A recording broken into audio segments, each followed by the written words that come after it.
नमस्कार, स्वागत आप सभी का। टीके के संग जीतेंगे जंग। जी हाँ, टीका बेहद ज़रूरी है और इसे लगवा ही लेना चाहिए। बार बार ये अपील की जा रही है।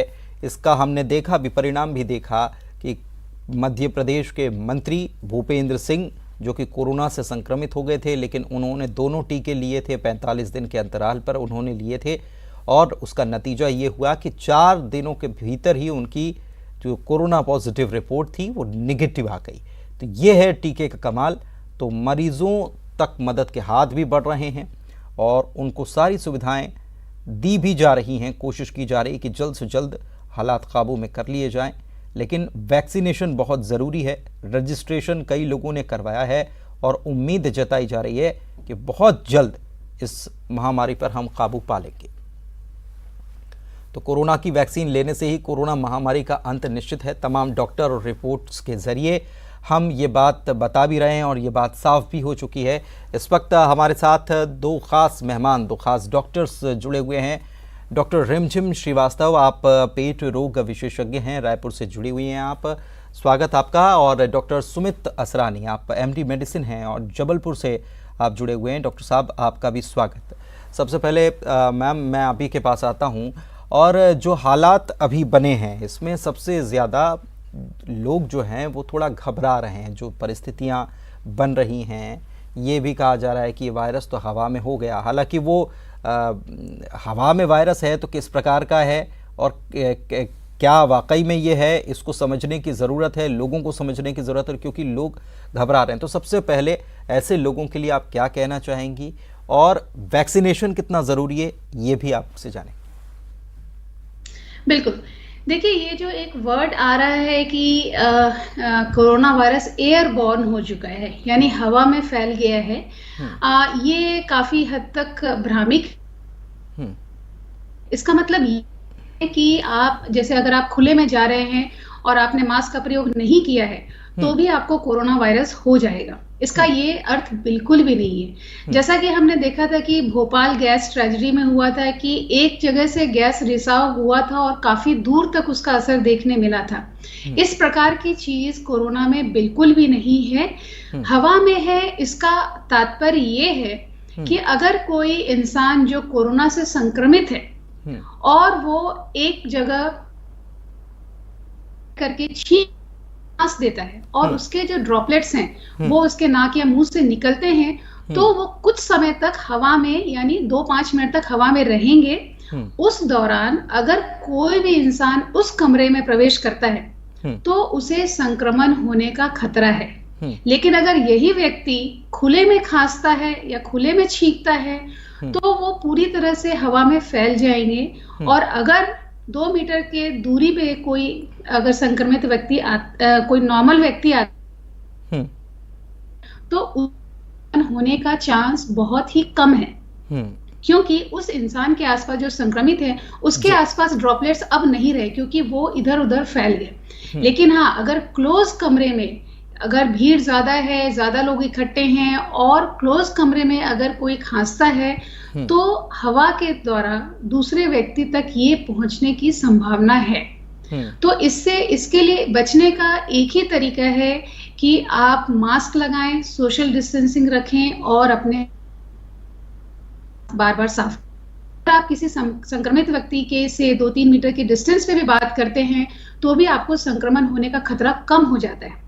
अगर आप संक्रमित नहीं हैं और एक क्लोज इंडोर में हैं, घर के अंदर हैं, कमरे में हैं, वहां पे अगर संक्रमित व्यक्ति बैठा है, वो खांस रहा है या छींक रहा नहीं भी है, तो भी आपको संक्रमण होने का खतरा है। तो सीधा मैसेज ये होना चाहिए कि आपको क्लोज कमरे में, भीड़ में नहीं जाना है। किसी खुले में बिल्कुल जा सकते हैं, आप पार्क में जा सकते हैं, आप वहाँ आराम से ताजी हवा एंजॉय कर सकते हैं, आपको कोरोना नहीं होगा। अगर नहीं होगा, अगर आपके आसपास कोई संक्रमित व्यक्ति है जो खांस रहा है या छींक रहा है तो आपके होने 2 मीटर के भीतर है तो आपको संक्रमण होने की संभावना है, अन्यथा नहीं है। तो हवा में होने का मतलब है कि संक्रमित व्यक्ति के आसपास की हवा में रहेगा। ऐसा नहीं कि अगर संक्रमित व्यक्ति एक जगह बैठा है और उसने खांस दिया या छींक दिया तो वो 1 किलोमीटर दूर या दूसरे घर में या दूसरे कमरे तक हम्म, वो नहीं हमें तय वो नहीं जाएगा और पहुंचेगा, दूसरे लेकिन कमरे बस में बैठा लेकिन व्यक्ति लेकिन लेकिन डॉक्टर साहब ये एक बात जो शब्द है जो है, हालांकि ये टेक्निकल वर्ड है, लेकिन फिर भी एयरबॉर्न से लोगों को ऐसा लग रहा है कि क्या ये हवा में ही पैदा हो जा रहा है। ये जो शब्द है इसके मायने ये जो लोग हैं वो निकाल रहे हैं, लेकिन आपने बिल्कुल साफ किया कि ये ऐसा नहीं है। डॉक्टर साहब मैं आपके पास भी आता हूँ, डॉक्टर सुमित असरानी भी हमारे साथ जुड़े हुए हैं। डॉक्टर साहब बहुत सारे लोगों को सिम्टम्स महसूस हो रहे हैं, घर में आइसोलेट हो जाना और उसके बाद अगर स्थिति गंभीर लगती है तो अस्पताल की तरफ रुख करना, लेकिन इस बीच लोग थोड़े से कंफ्यूज हैं कि कब तक अस्पताल जाना है, कब कैसी स्थिति में अस्पताल का रुख हमें करना चाहिए और घर पर कैसे इलाज करना चाहिए, ये एक बार फिर से हम समझना चाहेंगे। देखिए, कोरोना की शुरुआती लक्षण जब आपको चालू होते हैं उसी समय आपको ध्यान रखना चाहिए कि आप अपना ऑक्सीजन सैचुरेशन का लेवल और टेम्परेचर पे ध्यान दें अगर आपको बुखार आ रहा है तो। और अगर दवाइयों का आपको परामर्श लेना है तो किसी दूसरे से न पूछ के या व्हाट्सएप से न जान के किसी डॉक्टर से परामर्श लेके आप अपनी दवाइयाँ घर पर चालू कर सकते हैं। और जो वहाँ का चिकित्सा अधिकारी है उनकी निगरानी में भी, या जो गवर्नमेंट ने हेल्पलाइन नंबर्स दिए हुए हैं कोविड पेशेंट्स के लिए, उन पे बात करके आप घर पे इलाज ले सकते हैं। लेकिन अगर कहीं भी आपको ऐसा लगता है कि आपके सिम्टम बढ़ रहे हैं, बुखार 3-4 दिन से ज्यादा चल रहा है, उतर नहीं रहा है, खांसी बढ़ रही है, SpO2 लेवल 95 के नीचे जा रहा है, तो ऐसी सिचुएशन में बिल्कुल देरी ना करें, इमीडिएटली अस्पताल से कांटेक्ट करें और अस्पताल में भर्ती होने की जरूरत पड़ सकती है। अस्पताल में भर्ती होने की जरूरत पड़ सकती है। वैक्सीनेशन कितना कारगर है ये भी आपसे समझना चाहेंगे डॉक्टर सुमित असरानी, क्योंकि बार बार ये इस बात पे फोकस किया जा रहा है कि वैक्सीन से कोरोना की जंग हम जीत लेंगे। नए नए वेरिएंट आ रहे हैं, नए नए म्यूटेशन भी हो रहे हैं, और इस बीच वैक्सीन कितनी कारगर, ये भी लोगों को हम चाहते हैं कि आप थोड़ा सा आसान शब्दों में समझाएं। देखिए, वैक्सीनेशन जो है, वैक्सीनेशन 100% कारगर है। अगर ये आपको कोरोना से बचा नहीं सकता है तो भी उसकी इंटेंसिटी को, उसकी सीवियरिटी को ये काफी कम करता है। ध्यान रहे कि वैक्सीन के फर्स्ट डोज के बाद आपको निश्चिंत नहीं हो जाना है। इस वैक्सीन के 2 डोज लगने हैं, चाहे कोविशील्ड हो चाहे कोवैक्सीन हो, जो भारतीय बनी वैक्सीन है उनके 2 डोज लेना है। तो पहले डोज के बाद भी आपको सारी प्रोटोकॉल फॉलो करना है, मास्क पहनना है, सोशल डिस्टेंसिंग रखना है, सारी चीजें करना है। उसके बाद सेकेंड डोज के भी करीब 15 दिन बाद एंटीबॉडीज पूरे तरीके से बनना चालू होती है, जैसा कि रिसर्चेस में पाया गया है। तो उस हिसाब से कम 2 महीने के लिए आपको वही प्रोटोकॉल फॉलो करना है। फिर वैक्सीन का पूरा कारगर असर जरूर आपके सामने आएगा। बहुत केसेस हमने भी देखे हैं और ऐसे बहुत से केसेस रिपोर्टेड हैं कि जिन्होंने वैक्सीन लगवाई तो उनमें अगर कोरोना आया भी तो बहुत ही कम इंटेंसिटी का था, और कईयों को तो अस्पताल जाने की भी जरूरत नहीं पड़ी। घर में ही प्रॉपर मेडिकेशन से और प्रॉपर कंसल्टेशन से, ऑब्जर्वेशन से वो मरीज ठीक हो गए। डॉक्टर रिमझिम श्रीवास्तव, इसी से जुड़ा हुआ एक सवाल और आपसे मैं समझना चाहूँगा इसका जवाब। ये कहा जा रहा है कि पहला अगर आपने शॉट ले लिया है, वैक्सीन का पहला डोज आपने ले लिया है, तो उसके बाद इम्यूनिटी वीक हो जाती है, ये कहा जा रहा है। उसके बाद संक्रमण आपको तेजी से पकड़ सकता है। ये क्या ये सही है, या फिर स्थिति वैसी रहती है, आपको प्रोटोकॉल का पालन करना है, कोरोना का जो प्रोटोकॉल है बचकर रहना है, ये क्या है इसके पीछे तथ्य? एक बात तो क्लियर होनी चाहिए कि वैक्सीन लगाने के बाद कोरोना नहीं होगा, ये चीज बिल्कुल ही गलत है। वैक्सीन लगाने के बाद भी कोरोना हो सकता है अगर आपने प्रोटोकॉल्स फॉलो नहीं किए तो। इम्यूनिटी कमजोर नहीं होती है, इम्यूनिटी कमजोर होने की कोई वजह नहीं है। जब कोरोना वैक्सीन हमारे शरीर में प्रवेश करता है, वो एक प्रकार का विकसित कोरोना को कमजोर नहीं जा करके हमारे प्रोटेक्टिव एंटीबॉडीज को डेवलप करता है, जो कि हमें कोरोना से आगे जो इन्फेक्शन वाला कोरोना है उससे लड़ने में मददगार होगा। और जब आप, जैसा कि डॉक्टर साहब ने बताया कि जब आप 2 डोज लगा लेते हैं उसके 15 दिनों के बाद ही ये एंटीबॉडीज बनने शुरू होते हैं। तो एक डोज के बाद आप वैसे ही हैं जैसे आप बिना वैक्सीन के। 2 डोज के बाद आप थोड़े स्ट्रांग हो जाते हैं, लेकिन इसका मतलब ये नहीं है कि संक्रमण होने के चांस उतना ही है जितना किसी बिना वैक्सीन लगे हुए इंसान को है। लेकिन अगर आपने वैक्सीन लगवाया है तो आपको कोरोना, सीवियर कोरोना नहीं होगा, गंभीर कोरोना नहीं होगा, हॉस्पिटल में एडमिशन होने की नौबत नहीं आएगी, आप घर पर ही कुछ दवाइयों के साथ ठीक हो सकते हैं। तो वैक्सीन इम्यूनिटी कमजोर करती है, ऐसा बिल्कुल भी नहीं है। डॉक्टर असरानी, आपसे समझना चाहेंगे, अभी जो कई सारी जो खबरें हमारे पास आ रही हैं उसमें सर्दी, खांसी, जुकाम, बुखार नहीं है, सिम्टम्स भी हालांकि कोरोना के बदल रहे हैं बार बार जिस तरीके से म्यूटेशन हो रहा है, लेकिन आपसे ये समझना चाहेंगे कि एक आम व्यक्ति कैसे डिफ्रेंशिएट करेगा कि उसे या तो कोरोना हो गया है या फिर एक सर्दी, खांसी, बुखार सामान्य उसे बीमारी है, या बुखार नहीं भी आ रहा, सर्दी खांसी है, तो वो उसको कैसे अलग मान सकता है? देखिए, अभी एक महामारी का दौर चल रहा है, कोरोना एक महामारी है। तो ऐसे दौर में अगर आपको कोई भी सिम्टम आता है जो कि कोरोना की तरफ इशारा करता है, तो आपको यही मान के चलना चाहिए कि आपको कोरोना हो सकता है। तो सिर्फ बुखार का वेट न करें या सिम्टम्स बढ़ने का वेट न करें। अगर कोई भी इस प्रकार के सिम्टम्स आते हैं तो ध्यान दें, अपना SpO2 लेवल चेक करते रहें, और बहुत जरूरी है कि डॉक्टरी परामर्श लें। आप अपने हिसाब से इलाज न चालू करें, अपने सिम्टम्स जो भी आपको आ रहे हैं उसको डॉक्टर को बताएं, उसके हिसाब से डॉक्टर जरूर आपको गाइड करेंगे कि किस प्रकार से टेस्ट कराना चाहिए, या जो भी उनको टेस्ट की जरूरत पड़ेगी वो सब डॉक्टरी परामर्श से लें। तो सिर्फ बुखार आएगा ये मान के वेट ना करें कि अभी हमें बुखार नहीं आया तो इसका मतलब कोरोना नहीं। अभी क्योंकि म्यूटेशन हो चुका है, तो सर्दी खांसी के अलावा आंखों में जलन, आंखों में लालपन आना, पेट खराब होना, डायरिया, ये कई सिम्टम्स हैं जो इसके साथ जुड़ चुके हैं। तो इसीलिए कोई भी नए प्रकार का सिम्टम अगर आपको लगता है, या वीकनेस लगती है, बॉडी में पेन लगता है, तो अपने डॉक्टर से जरूर सलाह लें और जल्द से जल्द कोरोना प्रोटोकॉल के हिसाब से अपना टेस्ट करवाएं। ठीक है डॉक्टर रिमझिम श्रीवास्तव, मैं आपके पास इसी से जुड़ा हुआ सवाल ये है कि टेस्ट अभी जो हो रहा है, टेस्टिंग के लिए अभी तो वक्त लग रहा है, ये बात भी सही है कि अगर आप आज जा रहे हैं तो शायद आज टेस्ट आपका सैंपल ले लिया जाए या 2 दिन बाद सैंपल ले लिया जाए, उसके बाद रिपोर्ट्स लेट आ रही है। इस बीच मरीज को क्या करना चाहिए? बिल्कुल, बहुत ही आपने सही सवाल पूछा है, और डॉक्टर साहब ने जो ऐड किया, चूंकि मैं एक शिशु रोग विशेषज्ञ हूं, तो मैं पहले ये बता देना चाहती हूँ कि लक्षण देखने के लिए मिलते हैं। अगर बच्चे को बुखार आ रहा है, सर्दी खांसी नहीं भी है, हल्का बुखार आ रहा है, हरारत रह रही है, हाथ पैर में दर्द रह रहा है, या सर्दी बुखार हो रहा है, उल्टी हो रहे हैं, दस्त हो रहे हैं, बुखार हो भी सकता है, साथ में नहीं भी हो सकता है, या बच्चे को खाने में रुचि नहीं दिखा रहा है। और ये कब होता है? जब बच्चे को स्मेल, सूंघने की जो शक्ति रहती है वो कमजोर हो जाती है कोरोना की वजह से। सूंघने की शक्ति कमजोर हुई है कि नहीं हुई है, ये 8 साल के ऊपर के बच्चे ही बता सकते हैं। नहीं तो वो खाने में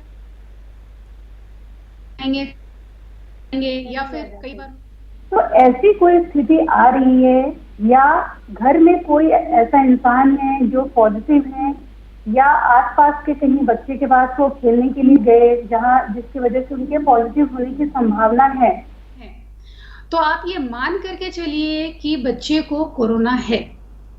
टेस्ट रिपोर्ट जब आएंगे तब आप आगे के स्टेप्स ले सकते हैं। अगर बच्चा पॉजिटिव है तो आप उस हिसाब से डील करें, नेगेटिव है तो उस हिसाब से डील करें। में देखने मिल रहे हैं तो आप ये मानकर चलें कि बच्चे को कोरोना है, बच्चे को आइसोलेट करें और बाकी सारी चीजों का आप ध्यान रखें। तो टेस्ट रिपोर्ट का वेट ना करें कि 3 दिन बाद जब रिपोर्ट आएगी तब हम ये मानेंगे कि ये कोरोना है या नहीं है, और तब तक बच्चा इधर उधर घूम रहा है। क्योंकि बच्चे को तो जैसे बच्चे को अगर बुखार है तो उसे रेस्ट की जरूरत है, दवा की जरूरत है, बाकी कोई भी लक्षण है उसके हिसाब से उसको दवाइयां तो देनी ही। अगर घर में कोई ऐसे अगर दादा दादी, नाना नानी, वृद्ध व्यक्ति हैं, उनको उस बच्चे से कोरोना होने के और गंभीर संक्रमण होने के बहुत ज्यादा चांस हैं। ठीक है, इसलिए जब तक टेस्ट की रिपोर्ट ना आए तब तक बच्चे को आइसोलेट करके रखें। ठीक है, ठीक है। डॉक्टर साहब, सुमित असरानी साहब, मैं आपके पास आता हूँ। ये समझना ज़रूरी है कि कई लोग सेल्फ मेडिकेशन कर रहे हैं। व्हाट्सएप पे दवाएं आ रही हैं कि आप जिंकोविट ले लीजिए, आप दूसरी दवा कोई एंटीबायोटिक ले लीजिए या डेक्सामेथासोन ले लीजिए। क्या ये करना सही है शुरुआती अगर लक्षण लग भी रहे हैं तो, या फिर डॉक्टर से कंसल्ट करना बहुत ज़रूरी है? देखिए, ये तो सब जानते हैं कि अभी तक कोरोना का कोई भी कारगर इलाज सिद्ध नहीं हो पाया। तो जो भी मेडिसिन दी जा रही है वो सपोर्टिव मेडिसिन है, वो आपको इस वायरस के सीवियरिटी बढ़ाने में, सीवियरिटी कम करने में मदद करती है। तो इस वजह से ये जो भी मेडिकेशंस हैं ये बिना डॉक्टरी परामर्श के लेने से नुकसान हो सकता है। हर आदमी के हिसाब से, उसके दूसरी एलिमेंट्स के हिसाब से, जैसे कोई शुगर का मरीज है, किसी को बीपी है, किसी को किडनी की बीमारी है, तो हर मरीज को हम सेम दवाई नहीं दे सकते। ये इस प्रकार की दवाई, एक प्रोटोकॉल जो सरकार द्वारा सेट किया गया था, तो इस प्रोटोकॉल के हिसाब से दवाइयां जरूर दी जाती है, लेकिन हर मरीज का शरीर अलग होता है। तो बिना डॉक्टरी परामर्श के सिर्फ व्हाट्सएप से देखते हुए आप अपनी दवाएं न चालू करें, तो ये आपकी सेहत के लिए बेहतर। व्हाट्सएप और इन चीज़ों से देखकर ना मेडिसिन लें, बेहतर है। बच्चों की बात मैम भी कर रही थी, आपसे भी समझना चाहेंगे, क्योंकि कई बार अभी ये भी कहा जा रहा है कि बच्चों में शुरुआत में जब कोरोना आया था तो बच्चों तक ये इफ़ेक्ट नहीं कर रहा था, बच्चों को भी इफ़ेक्ट कर रहा है। ऐसे में और क्या सावधानी लोगों को बरतनी चाहिए? देखिए, जैसा कि मैडम ने बताया कि बच्चों में अगर कोई भी चीज आपको डिफरेंट समझ में आ रही है, बच्चे को थोड़े बहुत लक्षण है या खाना नहीं खा रहा है, चिड़चिड़ापन आ गया है बच्चों में, तो डॉक्टरी सलाह लेके आपको उस प्रकार से आगे बढ़ना चाहिए। तो रिपोर्ट्स का वेट ना करें। अगर डॉक्टर आपको सलाह देते हैं कि जो लक्षण है वो कोरोना की तरफ इशारा कर रहे हैं, तो वो जरूर आपको कुछ दवाएं बताएंगे जिससे कि बच्चे की सीवियरिटी, कोरोना के बढ़ने की सीवियरिटी और वो कम होगी। तो निश्चित ही आपको समय पे बच्चे को डॉक्टर से परामर्श लेके उसका ट्रीटमेंट करवाना चाहिए, क्योंकि अभी देखा गया है कि ये जो म्यूटेशन वाला वायरस है ये बच्चों को भी अफेक्ट कर रहा है। पिछली बार बच्चों में इतने सिम्टम्स नहीं आ रहे थे और बहुत स्मूथली वो निकल जा रहा था बच्चों से, लेकिन इस बार सिम्टम्स ज्यादा हैं और फैल भी तेजी से रहा है। तो इन चीजों का जरूर ध्यान रखें। फैल तेजी से। एक चीज़ और, जो कोरोना संक्रमित मरीज़ हैं ठीक हो जा रहे हैं, ये कहा जा रहा है कि कोरोना आया है तो कुछ ना कुछ नुकसान करके तो जा ही रहा है वो, किसी न किसी आपके अंदर बॉडी में कहीं ना कहीं कुछ डैमेज हो रहा है। क्या ये सही बात है और क्या इसे ठीक किया जा सकता है? कैसे इसको, जो लोग कोरोना से ठीक होकर जंग जीत कर आ चुके हैं उनके लिए कुछ बताएं।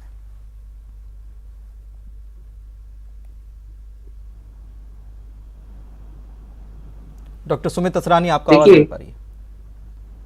जी, देखिए, ये जो कोरोना बीमारी है ये आपके फेफड़ों को अफेक्ट करती है। कहीं ना कहीं आपके फेफड़ों पे इसका असर होता है, उसमें इन्फेक्शन बढ़ता है। उसके बाद कुछ समय के लिए फेफड़ों की एफिशिएंसी कम हो जाती है।